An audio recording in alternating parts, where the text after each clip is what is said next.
আপনি সাইদি সাহেবের প্রতি প্রশংসা করেন, তাহলে বাংলাদেশ জামাত ইসলামে যোগ দেন না কেন?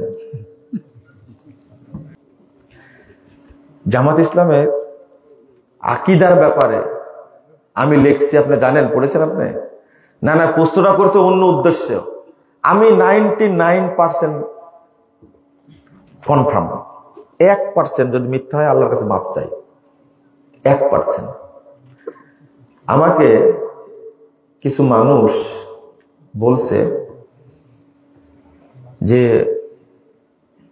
মুজাফফর বিন মুহসিন, ভালো করে শুনেন আপনারা, মুজাফফর বিন মুহসিন জামাত ইসলামের সর, জামাত ইসলামের সর হিসাবে আহলে হাদিস সমাজকে সে ধ্বংস করছে, বুঝছেন? আমি গোপনে জামাত ইসলামে যোগ দিয়েছি, দেওয়ার কারণে এই কাজটা হচ্ছে। শোনেন, এই পাপের কি শাস্তি হবে দুনিয়াতেও দেখবো, ইনশাল্লাহ পরকালেও দেখবো। আমার নামে এই অপবাদটা দিয়েছেন আপনি, শুধু অপবাদ এটা গোটা দেশ প্রচার করেছেন। এই অপবাদ একবার দেওয়া হয়েছিল ডক্টর মুস্তাউদ্দিন সাহেবকে, এরপরে এই অপবাদ আমাকে দেওয়া হয়েছে। যেটা বললে খাবে, সবচেয়ে ভালো খাবে, কিন্তু এই কৌশল কাদের? ইহুদিদের কৌশল না এটা? এটা তো ইহুদিদের কৌশল। আপনি রাগে প্রশ্নটা করেছেন, আগে তো অপবাদ দিয়েছেন যে জামাত ইসলামের সর হিসাবে ঢুকে আহলে হাদিসদের সর্বনাশ করছি। আর আমি আজকে বলবো, আপনি নিজেই যে প্রচারণা করছেন, আপনি নিজেই জামাত ইসলামের ঢাল হয়ে আহলে হাদিস সমাজকে ধ্বংস করলেন। 100% বলে দিলাম, একটা এখানে কোনো পার্সেন্টেজ নাই, একবারে 100 বলে দিলাম। আপনার কথা, আপনার বক্তব্য, আপনার আচরণ চলে আসে সব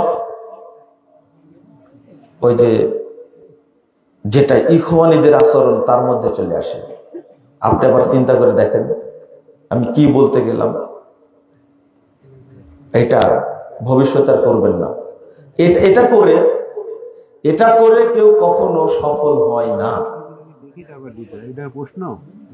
এটা করে কেউ সফল হয় না। না না, খুব দরকার, এটা জানার জন্য তো করেছে, এটা আমাকে বলার জন্য তো করেছে। এটা কত ভাবে চেষ্টা করেছে, আজকে প্রকাশ্যে বললাম তাই। আমার নামে এই মিথ্যাচারটা করছে, ওদের কারো ক্ষমা নাই, ক্ষমা নাই ওদের। তবে ইতিহাস আমরাও জানি, আমরা জানি না কে আগে শিবির করতো, আমরা জানি না কে আগে জামাত ইসলাম করতো, আমরা জানি না।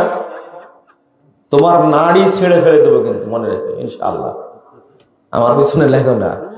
তোমার ইতিহাস আমি জানি, ফাঁস করবো না মানে আজকে শুধু বলে গেলাম। কত সালে শিবিরের সদস্য তুমি ছিলে, সভাপতি ছিলে? কত সালে শিবির করেছো? ওই পেটে জামাত ইসলামের ভুসি আছে, তাই বের হচ্ছে এখন, তাই না? উগলাচ্ছ কেন এখন? ভালো হয়ে যাও, ভালো হয়ে যাও, ভালো হতে পয়সা লাগে না।